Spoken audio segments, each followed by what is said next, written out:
Hello and welcome to Animated Wonders, an Explosion Network podcast where we celebrate animation in all of its forms. This is Animated Wonders.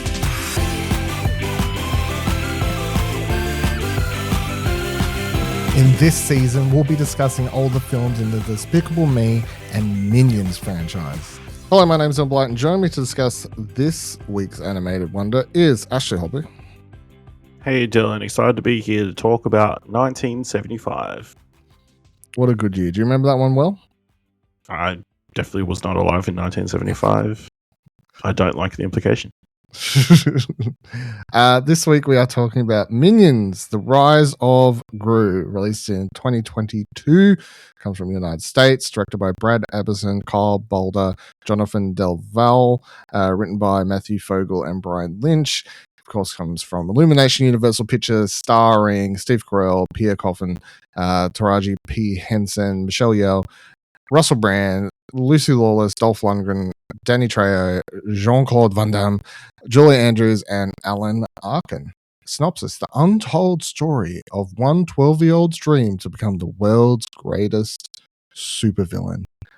Was this your first time watching this one, and what were your thoughts? No, I definitely did see this one in cinemas, I remember. Because I took my little brother.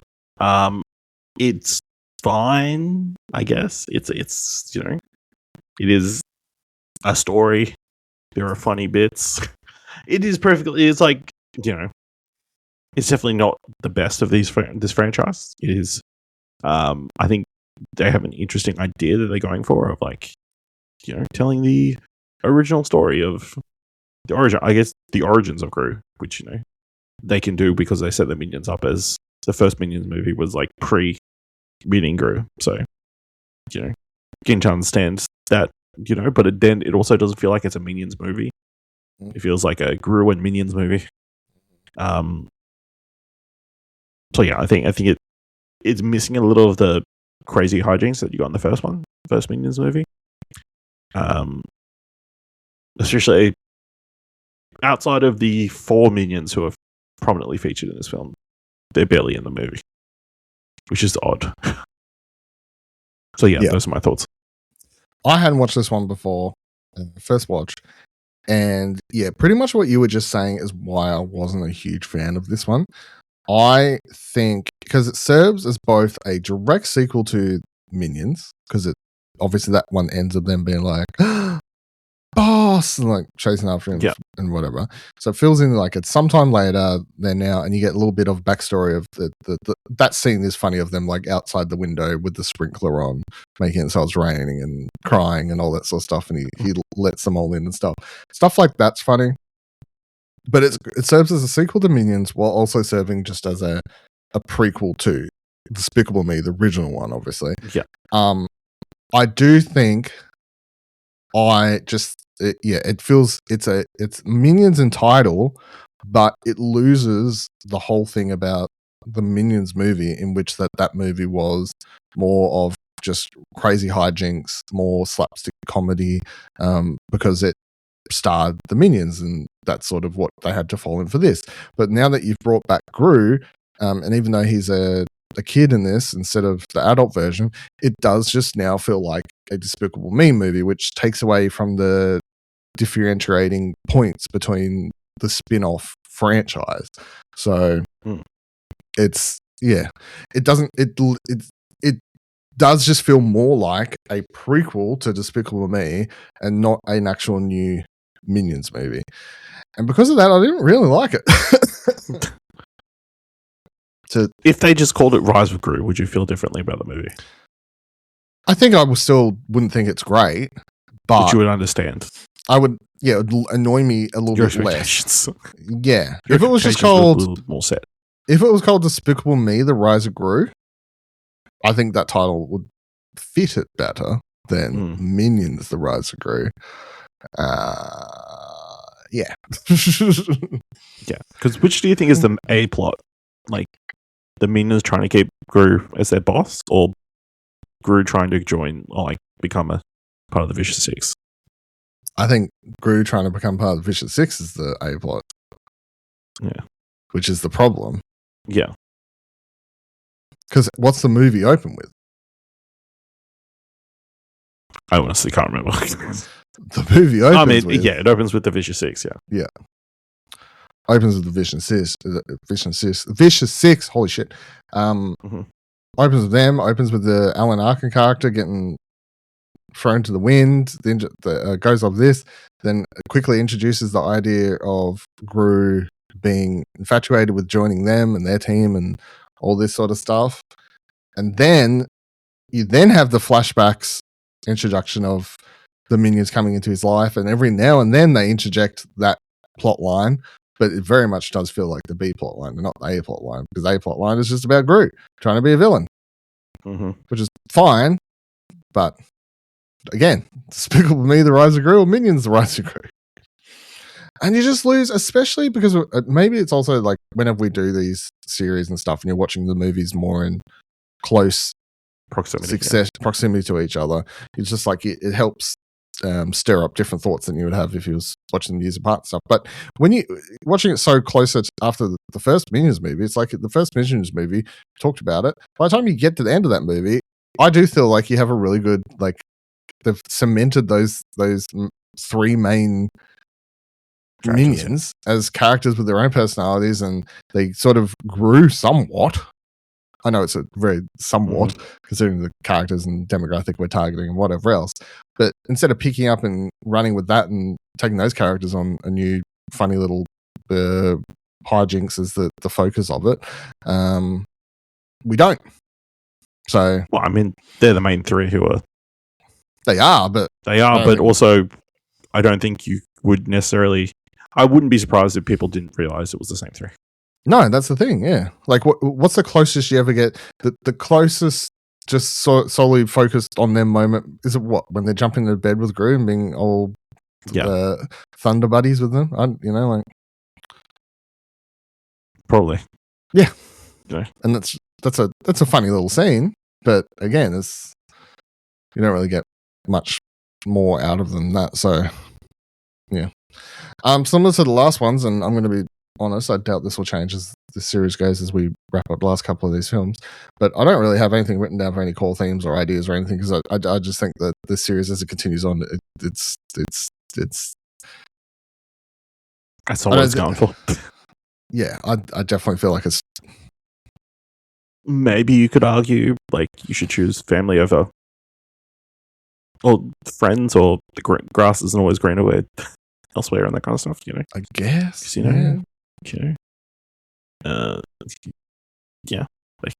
be wary of your heroes. Never meet your heroes; they'll end up meet your heroes. That's a real message you want to embed into young. Really want to send out to children. Don't meet your heroes because odds are they will suck. Don't look up to anyone ever. Have no just appreciate the people who love you. Yep, and want you to be the boss. Yeah. I also don't rely on other people to carry important things. Well, yeah, that is actually a good lesson. Yeah, that's a good, understandable lesson, to be completely honest. Yes. The only two notes I had down for the film, just as a thing, this movie was delayed 2 years during COVID. Do you remember that? The constant delays. I remember talking about it. Well, I remember that a lot of stuff was delayed. Yeah, I remember it was listed every time you went over it on what do you want to watch with the many updates during COVID years of film delay, blah, blah, blah. But that turned into 2 years. This movie's original release date was moved down to get into cinemas. And we know why, because we talked about how big of a box office success this series became. Yeah.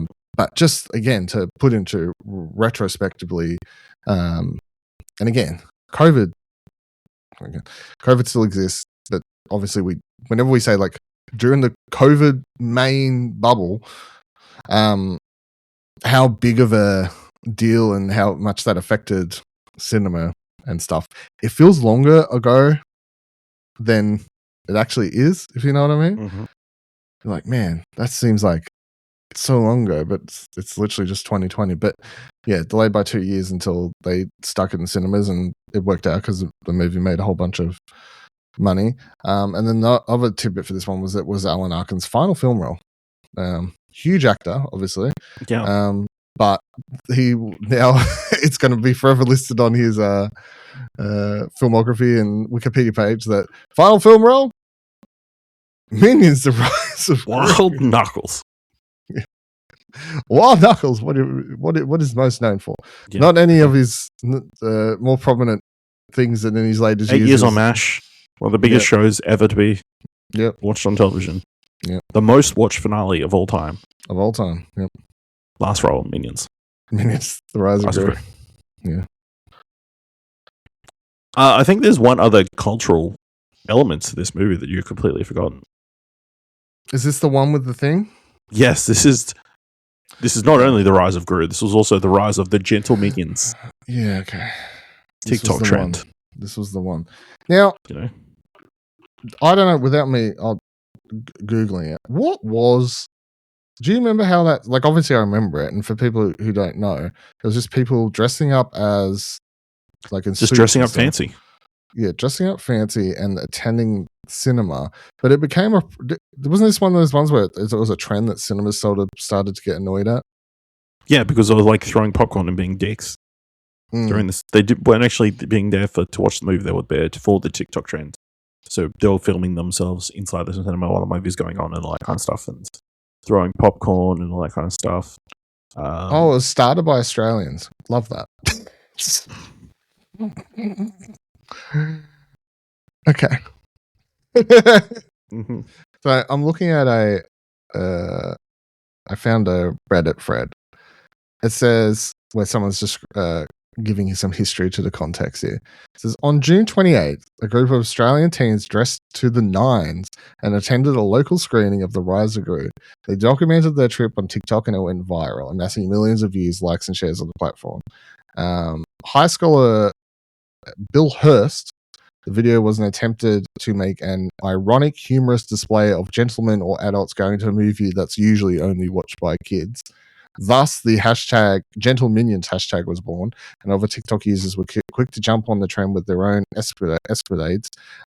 Scores of suit and clad ironic enjoyers of cinema rushed to the theater to make their own videos copying the new trend. It caused obscure rapper Yeet to go viral for his branded Minions song commissioned by the film studio, which accompanied every video. In the following days, even some big names like Mr. Beast got on the trend, ensuring the meme would continue to spread like wildfire. For a few days, this mostly seemed to be a positive development for all parties involved. The studio and theatre houses certainly weren't complaining, as it was fulfilling the rare feat of getting teenagers to go to a physical theatre and buy tickets. The official Universal Twitter account and the official Minions TikTok account each shared their appreciation and support of the trend. Even some art house theaters got in on the fun. The meme was viewed as a mostly benign and fun outlet for teens to get together and have a fun, safe environment. Unfortunately, however, it didn't take long for things to get out of hand as the hashtag became inundated with more and more videos. It became a competition to distinguish yourself from the pack and do more and more outlandish things for views. Parents with young children would show up to the theater and were greeted by dozens of rowdy teens making a commotion and disrupting the film. There were also reports of throwing bananas at the screen, resulting in entire audiences getting kicked out, and theaters were frequently left completely trashed in the wake of the supposedly respectful suit wearers. Theatre employees tried to curb this rowdy behaviour, but were largely unable to control these groups of unruly teens. This forced some theatres to take drastic measures, and several large chains began turning away moviegoers dressed in formal wear at the door. Yes, large groups of willing ticket buyers were being denied access to the theatre unless they changed out of their fancy get-ups. This led to some frustration, of course, especially from teens completely unaware of the trend, who just happened to be well-dressed for the occasion. Although some teens all those fancy dressed teenagers coming to the cinema to watch Minions: Rise of Gru. Although some teams were bold enough to subvert the new rule to keep the trend alive, this new policy effectively ended the hashtag Gentle Minions craze at the expense of untold thousands of lost ticket revenue. The Gentle Minions tag amassed over 237 million views to date on TikTok. Well, when this was read. But like all social media fads. Eventually, the trend died out of interest. The film grossed $710 million worldwide. Someone here, this top note says, very fantastic write-up, OP. A few minor notes. After most movie theatre chains stopped allowing teens in formal wear to go to the movies, some theatres countered that by hosting gentle Minions only viewings, where basically they encouraged older teenagers to come to those viewings, be rowdy, have fun, and also not ruin the trip to the movies for some kids and parents. And then there's a belief online that was discovered that the song behind the trend was literally commissioned by Universal, that the trend itself was created by Universal as the way to get butts into seats and increase ticket revenue.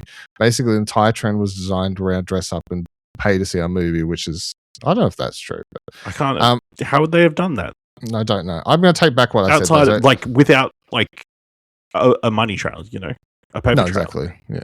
At least I can take back what I said. So it started by Australians, but they didn't ruin it. No, so I'm looking at just went to the cinema in fancy clothes. That was it. I'm looking at the original TikTok now, and yes, I don't think I've seen this one, or maybe I did. You know, I did see this one. This is the one where it's like 20. Yeah. Okay. So this is. Yep. So they just did it funny. They dressed up in suits. There is a video of them sitting there clapping and doing the whole like sitting there with their hands in the whatever, but they're not throwing food around and anything. Okay, so Australians are fine. Very good. No, of course, good job, Australia. Why'd you doubt? It was the Americans that ruined it. What's like? Yeah, fucking Americans. That makes more sense. Okay. Yeah. Okay. Yeah. I mean, the only other interesting element. It was obviously it's post-COVID, so cinemas hadn't come back yet, really. Had Top Gun come out yet? I mean, that was, I would say that's when cinemas returned. That's when Tom Cruise would say they came back. So yeah, when Top Gun saved cinemas. Yeah. So like to turn people away, I think was like a tough thing for them to do, you know, at the time when. Yeah, well, and we're still like not pre-COVID era. Yeah, I'm looking at I'm just having a quick look at the video he linked in this thread of some of the cinema. It shows several different cinema chains. Yeah, and they're trash. Like there's shit everywhere. So do you reckon this, so this is before, so really the other thing, cultural context for this, and tell me if I'm wrong, but this would be the first of these, whatever we want to call them. I don't know what we're calling this, but when TikTok trends, I guess, you know, we go from here and eventually we get to fucking Minecraft movie, is what I'm saying. Like, is there a thing before Minions Rise to Gru as far as a weird trend to go to cinema and do a meme, more or less? I can't think of one either. The only other one that comes to mind, I mean, outside of like screening of The Room or like going to bad movies, you know, that would be the closest thing. But not or just they're part not of like not as part of, I guess, a marketing campaign. Which I don't think it was. People going to screenings of The Room or Rocky Horror Picture Show and whatever, like that's like more of a, that's always been like a subculture thing. I think I'm thinking more like solely as it's you're doing a meme, you're doing a real life meme for the video, you know, because people going to watch The Room are quite often not these same people. That would be older, generally. Yes. People. I think the only one I can think of outside, so if we go Minions of Rise of Gru, the Minecraft chicken thing, and then Morbius to a degree. Yeah. It's Morbin time. But that was like an ironic. That wasn't the problem. Was they didn't go to the cinema. That was the thing. True. Yeah, they started the meme but didn't follow through the meme. But I don't think we've had one since the Minecraft movie, right? There hasn't been another let's go to the cinema meme thing that's happened. I don't know. There's a new Minions movie. Obviously, that's why we're talking about these movies. I'm looking if there's anything similar. I mean, there's now the trend of like 2 tickets to whatever movie. It's like, or what movie do you want to see? And they clearly dressed up as going into that movie. Yeah. But that's not as bespoke. Yeah, it's not as close. Okay. Yeah. Yeah. Anyway, anything else to talk about Minions / Despicable Me, The Rise of Gru?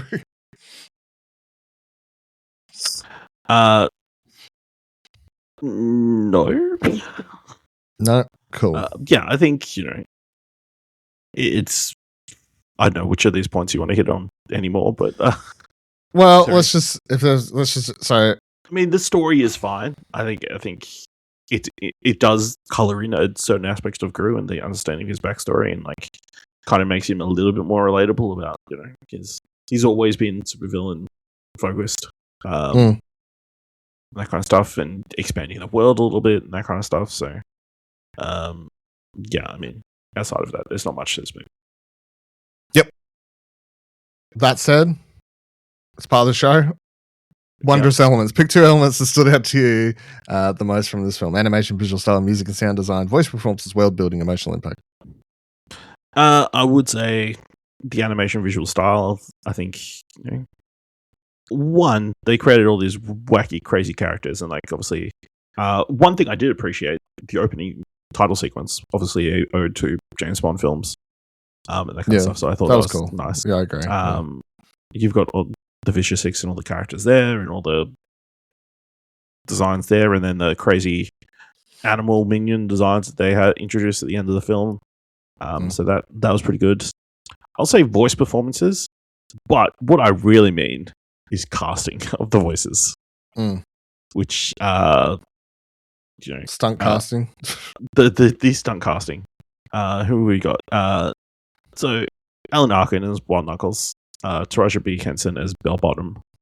Then you've got Jean-Claude Van Damme as Jean Claude, Dolph Lundgren as Vengeance, Danny Trejo as Stronghold, and Lucy Lawless as Nunchuck. 4 action stars of the 90s, I want to say. Mm-hmm.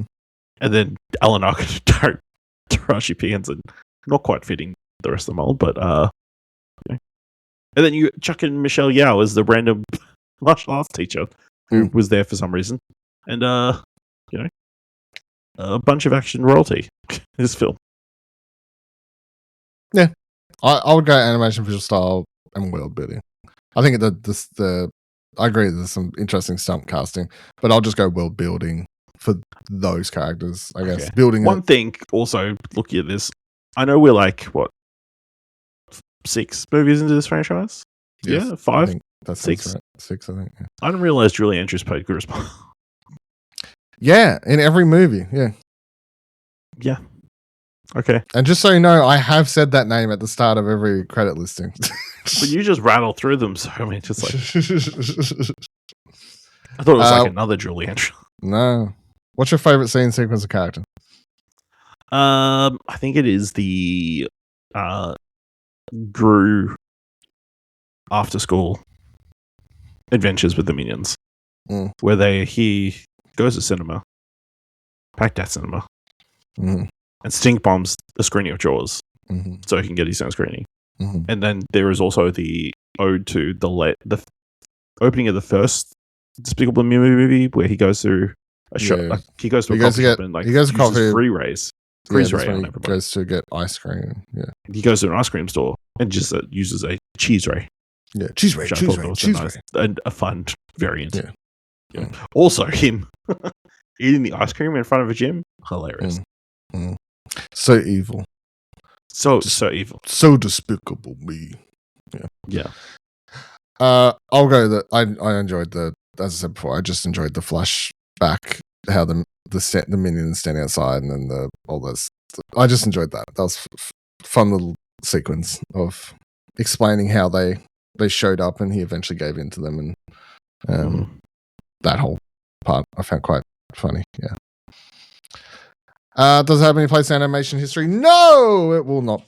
Only in that Gentle Minions was the thing out of it. Yeah. It does. It has a place in meme history. Yeah, but not cinema history, I guess. Yeah. Not cinema history, no. We hope you've enjoyed this episode of Animated Wonders. Let us know what you thought of the film on social media at explosionnetwork.com/follow. If you enjoyed the show, you can find more podcasts, reviews, and pop culture coverage over at explosionnetwork.com. And if you'd like to support the podcast and Explosion Network, head on over to explosionnetwork.com/support. Until the next episode, remember that animation is cinema.